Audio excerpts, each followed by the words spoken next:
নিয়ে যুদ্ধ শুরু হবে, শুধু সময়ের অপেক্ষা। লাগবো হয়ে যাবে।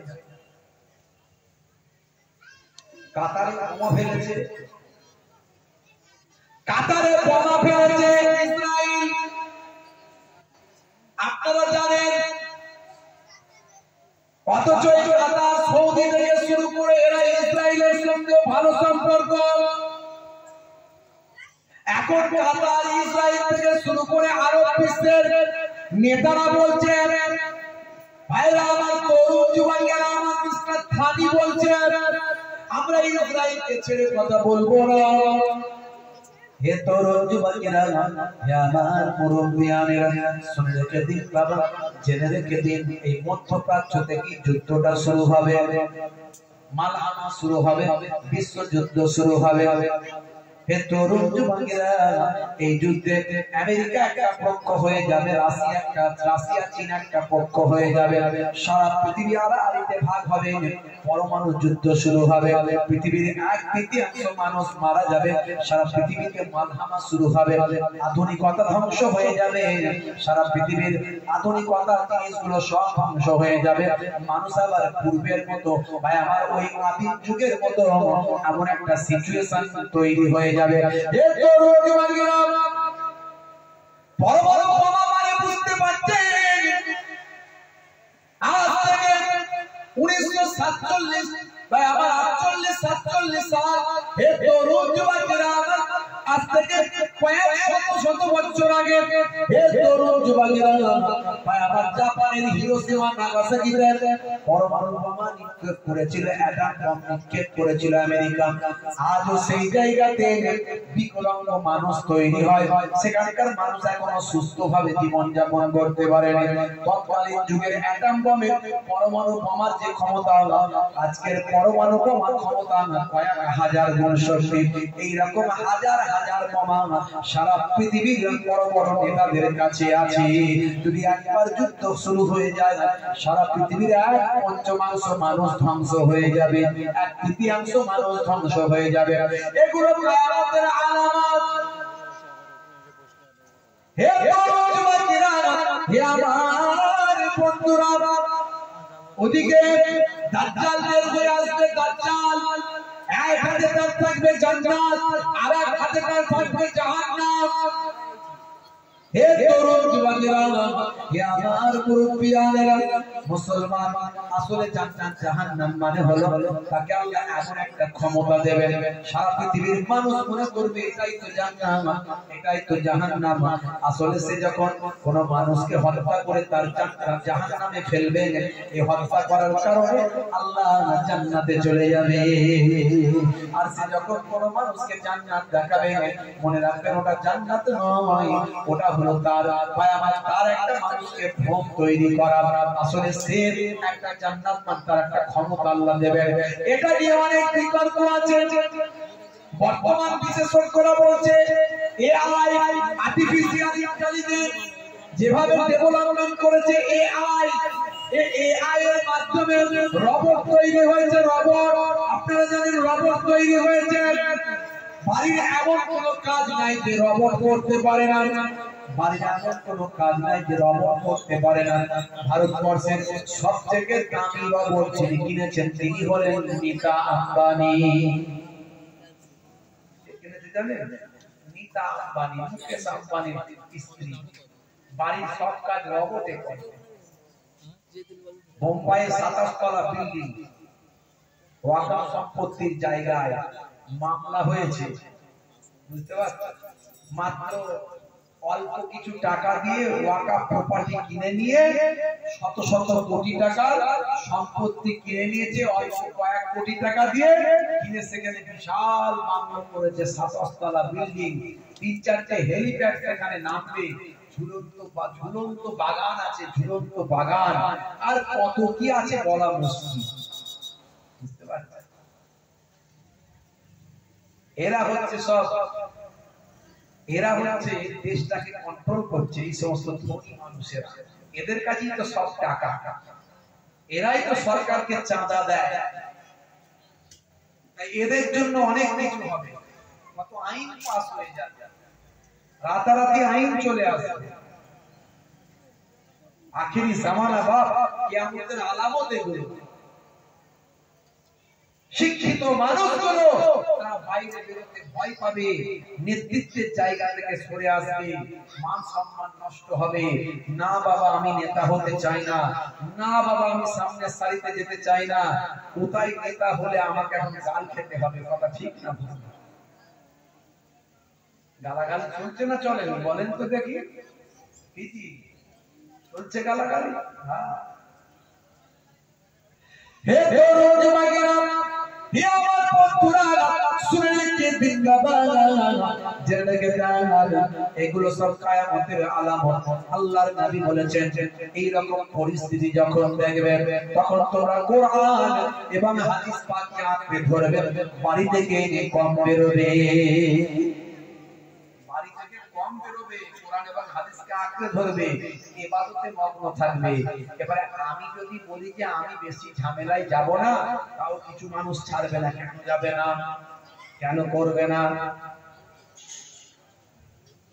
হে দরুদ ভাইয়া, হে আমার বন্ধুরা, হে আমার মুরব্বিয়ানেরা, শুনে রেখে জিন্দাবাদ। বিশেষজ্ঞরা বলছে এআই, আর্টিফিশিয়াল ইন্টেলিজেন্স, যার মাধ্যমে রোবট কাজ করছে, রোবট সবকিছু আর্টিফিশিয়াল ইন্টেলিজেন্সের মাধ্যমে সবকিছু বুঝতে পারছে, আপনার কথা বুঝছে। আপনি যে কাজটা করতে বলবেন রোবট সেটা করবেন। একটু রঞ্জুবাগের হে আমার মুরব্বিয়ানেরা, যারা ইন্টারনেট নিয়ে ঘাটাঘাটি করে তারা জানে আর্টিফিশিয়াল ইন্টেলিজেন্স কি।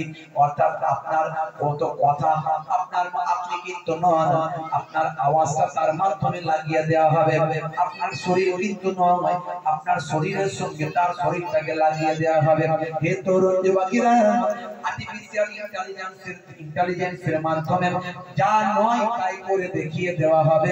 আস্তে আস্তে এত ডেভেলপমেন্ট করবে, বিশেষজ্ঞরা বলছেন সে এআই কে কন্ট্রোল করতে শুরু করবে। দাজ্জালের টেকনোলজি এত হাই হবে, তার ডান দিকে থাকবে ভাই আমার জান্নাত, বাম দিকে থাকবে জাহান্নাম।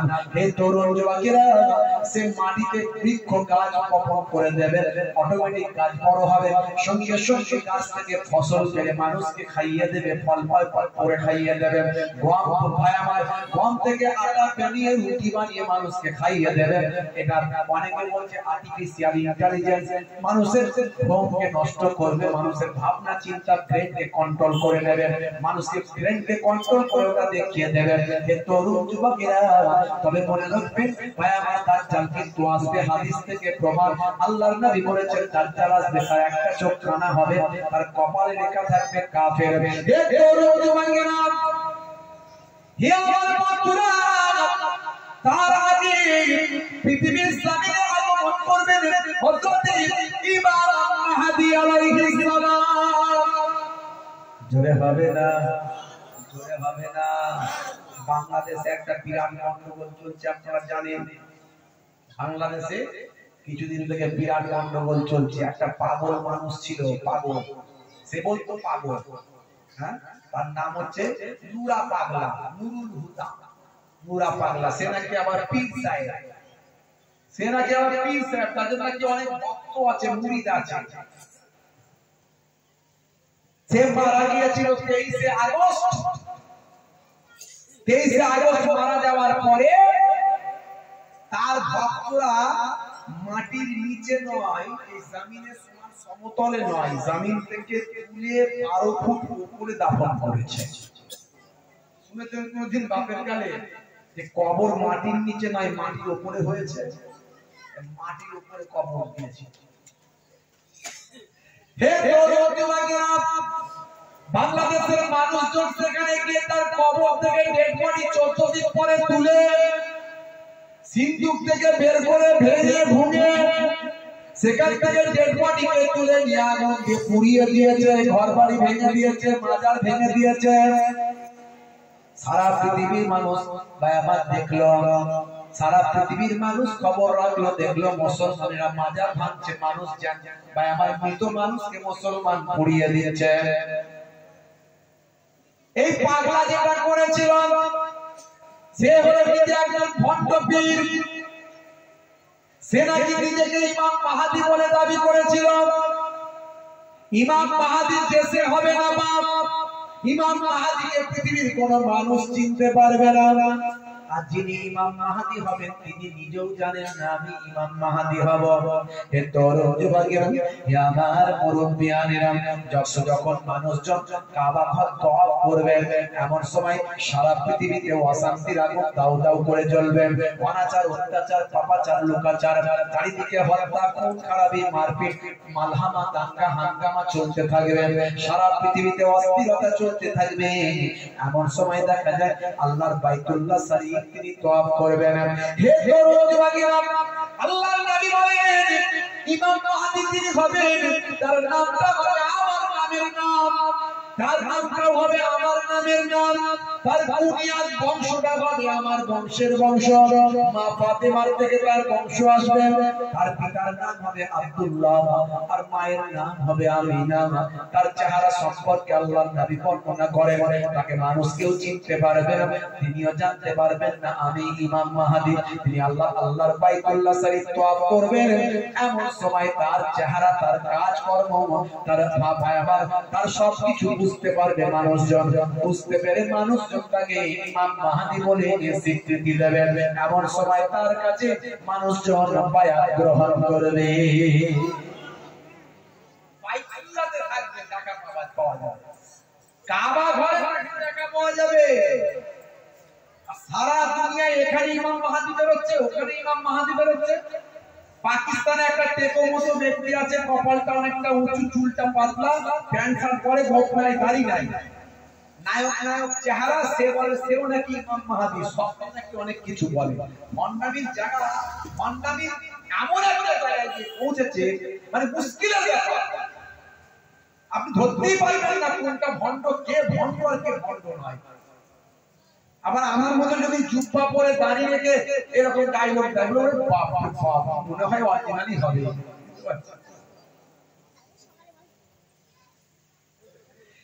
এই ভাই আমার পুরা পাগলা, এও নাকি ইমাম মাহদি বলে নিজেকে দাবি করেছিল।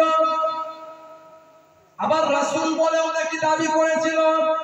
হে তরুণ যুবকেরা, হে আমার মুরব্বিয়ানেরা, ভাই আমার বাংলাদেশের মানুষগুলো তার কবরটাকে ভেঙে দিয়েছে। ভাই আমার শিরক হবে এই চিন্তা ভাবনা করে। মনে রাখবেন, কেউ যদি অন্যায় করে আপনার রাইটটা কে দিয়েছে ভাঙার, নিরপেক্ষ দৃষ্টিতে কথা বলতে হবে। ওই ব্যক্তি একজন ভণ্ড, এটা সত্য। যদি তিনি ভণ্ডামির কাজ করে থাকেন অবশ্যই ভণ্ড। যদি তিনি তার মুরিদদের সম্পর্কে শিরকি কথা বলেন অবশ্যই ভণ্ড। যদি তিনি ইমাম মাহদি বলে নিজেকে দাবি করেন তার ঈমান নষ্ট হয়েছে। হে তরুণ যুবকেরা, হে আমার মুরব্বিয়ানেরা, কিন্তু এই পৃথিবীতে কত নাস্তিক আছে, কত ভাই আমার মুশরিক আছে, কত বাবা ইহুদি নাসারা আছে। ভাই আমার সে তার ধর্ম করছেন, আপনি তার ধর্মে গিয়ে আঘাত করতে পারেন না, কারণ আপনি জোর করে তার ধর্ম ভেঙে দিতে পারেন না, তার মাজারটা ভাঙতে পারেন না। বাংলাদেশ সরকার যদি মুসলিম সরকার হতো, সরকার যদি নির্দেশ দিত, তবে তার সৈন্যরা গিয়ে ভাঙার ক্ষমতা ছিল। এটা একমাত্র মুসলিম রাষ্ট্রের ভাই আমার সরকার যদি চাই সেটা করতে পারে। পৃথিবীর কোন মানুষের আইন তুলে নেওয়ার ক্ষমতা নাই। হে তরুণ যুবকেরা, শুধু তাই নয়, পৃথিবীর মানুষের কাছে ইসলামের বদনাম করেছে। এই যে একটা ডেড বডিকে তুলে নিয়ে গিয়ে, একটা মৃত মানুষকে তুলে নিয়ে গিয়ে জ্বালিয়ে দেওয়া হয়েছে। সে মুসলমান হোক আর মুশরিক হোক আর বেঈমান হোক, যাই হোক না কেন, আপনি অন্যায় ভাবে জোর করে কোনো ভাই আমার তার উপর মাতব্বরি করতে পারেন না। মুসলমান একটু চিন্তা করুন, আমার নবী কি শিক্ষা দিয়েছেন, সেই শিক্ষা আমাদের মধ্যে কোথায়? নবিয়ানের আখলাক চরিত্রটা কোথায়? হে তরুণ যুবকেরা, আল্লাহর নবী ওয়াজ করছেন, নবী আমার ওয়াজ করছেন।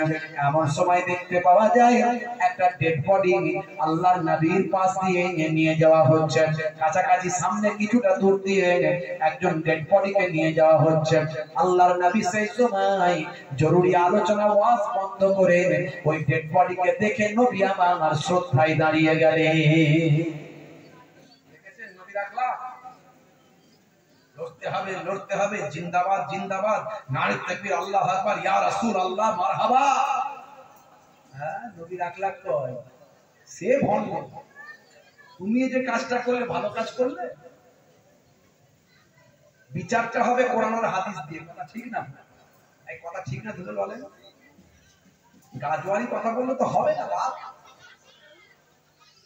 হে তরুণ যুবকেরা, হে আমার বন্ধুরা, হে আমার মুরব্বিয়ানেরা, শুনে রেখে বাবা, আল্লাহর নবীর পাশ দিয়ে যখন ওই ডেড বডিটা নিয়ে যাওয়া হচ্ছে, নবী আমার উঠে দাঁড়িয়ে শ্রদ্ধা জ্ঞাপন করলেন। দেখেন সারা পৃথিবীর মানুষের কাছে নবী কি বার্তা দিলেন। আর তুমি একটা অমুসলিম হোক, বেঈমান হোক, কাফের হোক, মুশরিক হোক, ইহুদি হোক, নাসারা হোক, যেই হোক না কেন, যত বড় অপরাধী হোক না কেন, তার কবর করেছে ভাই আমার, যদি কবরে শিরক হয়, বিদআত হয়, তার জন্য সরকারের কাছে অ্যাপ্লাই করতে হবে। গণতান্ত্রিক পদ্ধতিতে অন্যায়ের বিরুদ্ধে মোকাবেলা করতে হবে। তোমার রাইট নাই, তুমি সেখানে আইনকে হাতে তুলে নিতে পারো না। যদি ইসলামিক দেশ হয়, সরকার যদি তোমাকে বলে তুমি শাস্তি দিতে পারো, তবে সেখানে তোমার রাইট আছে, তুমি সেখানে তোমার রাইট অ্যাপ্লাই করতে পারো। না হলে ইসলামের থিওরি তোমাকে মানতে হবে। তোমার ক্ষমতা যদি থাকে হাত দিয়ে প্রতিবাদ করো, ক্ষমতা যখন নাই ওই ইসলামিক দেশে আমাদের ক্ষমতা নাই, কেউ অন্যায় করলে হাত দিয়ে প্রতিবাদ করার, এতে হিতে বিপরীত হবে, আমাদের ইসলামের বদনাম হবে। তাই আমি মুখ দিয়ে পারলে প্রতিবাদ করব। মুখ দিয়ে উচিত ছিল মানুষকে হেদায়েত করা, সেটা যদি না পারো তাহলে ঘৃণা জেনে সেখান থেকে চলে যাও। এটা হলো ইসলামের মাধ্যম, ইসলামের প্রতিবাদ। তিন ধরনের প্রতিবাদ। হে তরুণ যুবকেরা, আল্লাহর নবীকে বলা হলো হাযা মাইয়াতুল ইয়াহুদ, এই ব্যক্তি হলো ইহুদি ব্যক্তি, ইহুদি মাইয়াত, এটা হলো ইহুদি মৃতদেহ।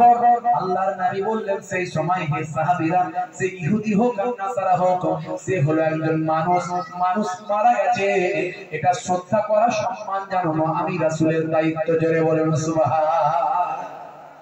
দেখেছেন আমার নবীর আখলাক, আমার নবীর চরিত্র।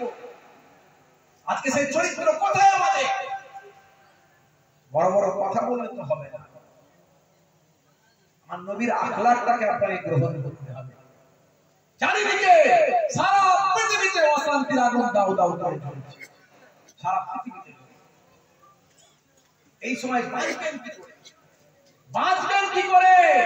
আল্লাহর নবী বলছেন বেশি বেশি করে ইবাদত করো, বেশি বেশি করে তোমরা নামাজ, রোজা, ইবাদত, বন্দেগী গুলো করো, সুন্নাত গুলো মেনে চলো। বাড়ি থেকে কম বেরোবে, বাড়ি থেকে কম বেরোবে। আমরা বাড়িতে থাকতেই পারি না, বেশিরভাগ সময় চায়ের দোকানে থাকি। কথা ঠিক না ভুল বলে? বাজারে থাকি, মাচায় থাকি, গল্প করার জায়গায় থাকি, যেখানে ফিতনা সেখানে থাকি। রাগ করছেন নাকি আমার কথা? কষ্ট পাচ্ছেন? আমি কি করে বাঁচবেন সেটা পরিস্থিতির কথা বলছি। হে তরুণ যুবকেরা, হে আমার বন্ধুরা, আপনি বলবেন তাহলে কি অন্যায় প্রতিবাদ করব না? নিশ্চয়ই সাধ্যমতো প্রতিবাদ করতে হবে, নিশ্চয়ই সাধ্যমতো অন্যায়ের বিরুদ্ধে মোকাবেলা করতে হবে। তবে সুচিন্তিত ভাবে, বুদ্ধিমত্তার সঙ্গে এমন কাজ করবেন না যাতে আপনার ইসলামের বদনাম হয়, এমন কাজ করবেন না যাতে আপনার ফ্যামিলিটা ধ্বংস হয়ে যায়, এমন কাজ করবেন না যাতে আপনার বাচ্চাগুলো এতিম হয়ে যায়। হে তরুণ যুবকেরা, কোরআনের নির্দেশ হলো লা তালকু বিআইদিকুম ইলা তাহলুকা, তোমরা তোমাদের জীবনকে ধ্বংসের দিকে এগিয়ে দিও না।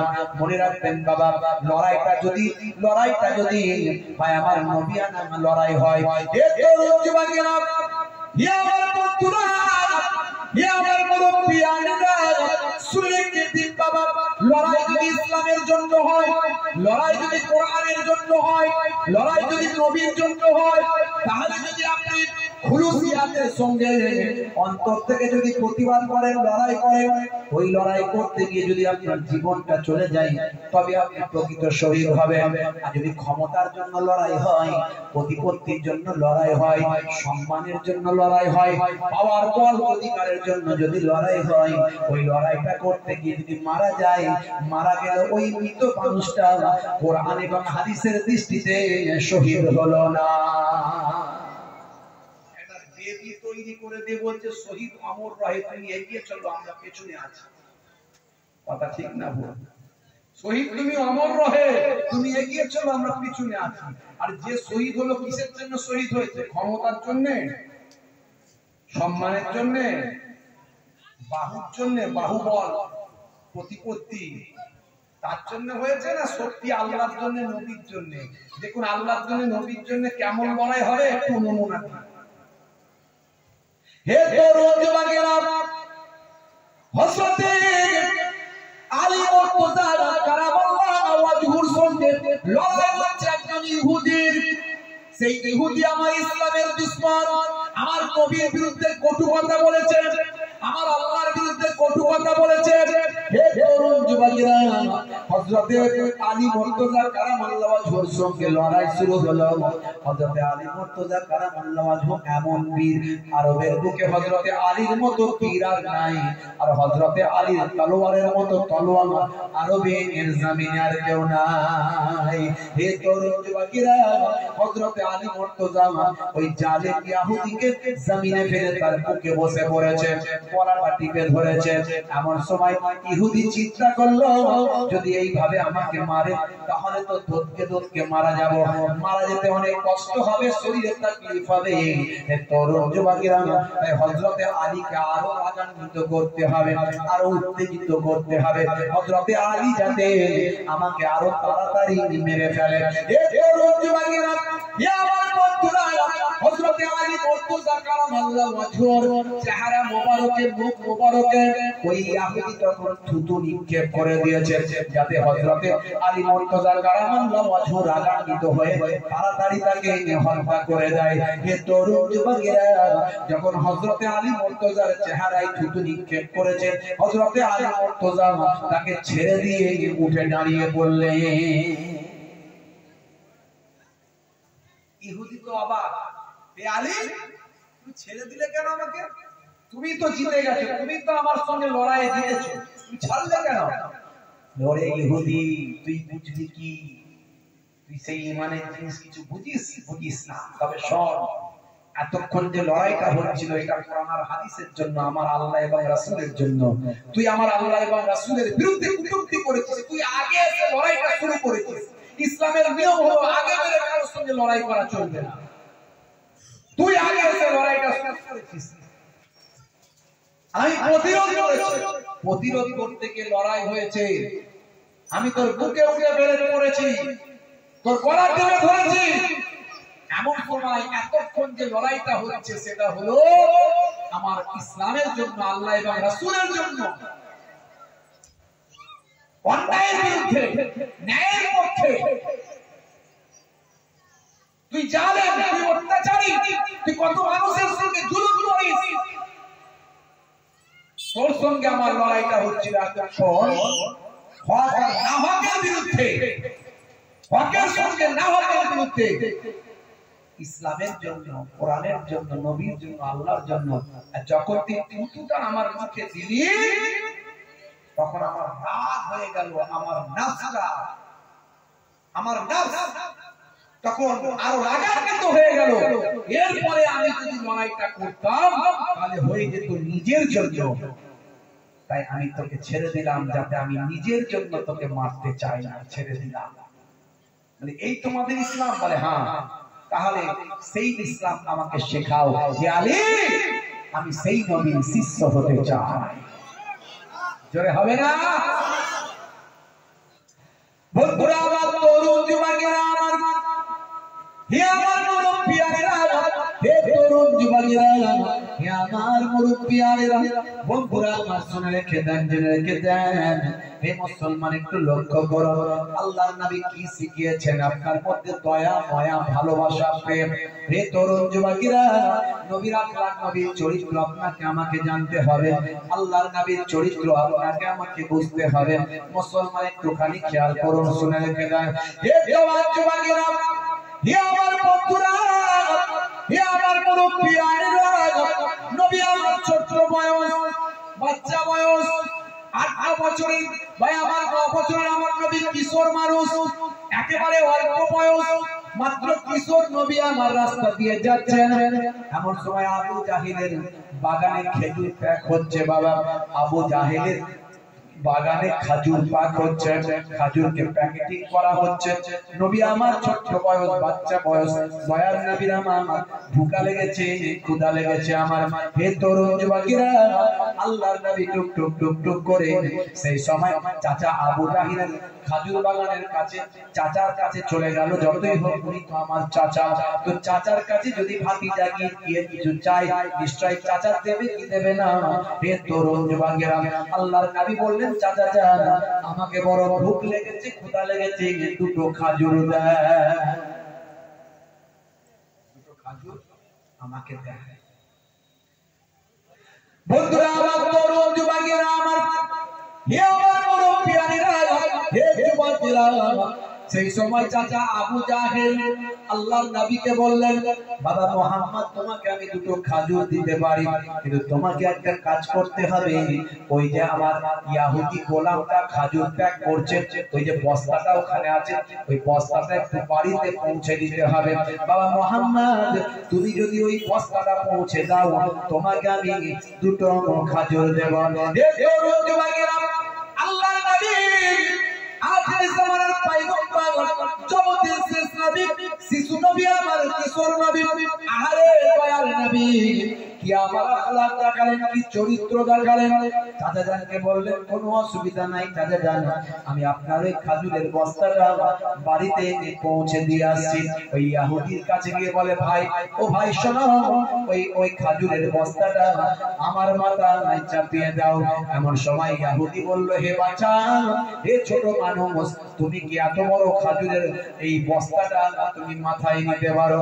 হে তরুণ যুবকেরা, আল্লাহর নবী, দয়ার নবী, রাহমাতুল লিল আলামিন বললেন, হে বাবা, বাবা তুমি আমার চাচা জানের খাদেম, বৃদ্ধ, হে চাচা জানের তুমি গোলাম, শোনো, তোমার নিয়ে ভাবতে হবে না, তুমি আমার মাথায় চাপিয়ে দাও, আমি ঠিক পৌঁছে দেবো ইনশাআল্লাহ। এই বলে নবী আমার, কিশোর নবী, ছোট বয়স, ওই বাবা, ভাই আমার, দোস্ত আমার, ওই খাজুরের ভাই আমার বস্তাটা আল্লাহর নবী বড় কষ্ট করে নিজের মাথায় নিলেন। আস্তে আস্তে গুটি গুটি পায়ে নূর নবী আমার আবু জাহেলের বাড়িতে পৌঁছে দিয়ে টুক টুক টুক টুক করে এবার হেঁটে আসেন, বড় কষ্ট করে তাকিয়ে করে বাড়িতে পৌঁছালেন। পৌঁছে আবার চাচা জানের বাগানের সামনে এলেন, এসে চাচা জানকে বলেন, চাচা জান, আপনার বাড়িতে খাজুরের বস্তাটা পৌঁছে দিয়েছি, এবার আপনি আমাকে দুটো খাজুর দেন, বড় ভুক লেগেছে, ক্ষুধা লেগেছে। এরকম চাচা আছে না? না, চাচা দুটো খাজুর দাও না, ওই কাজটা আগে করে দে, তবে করবো। এরকম চাচা আছে না? চাচা, কাকা, মামা, হ্যাঁ, আখেরি জামানা বাপ।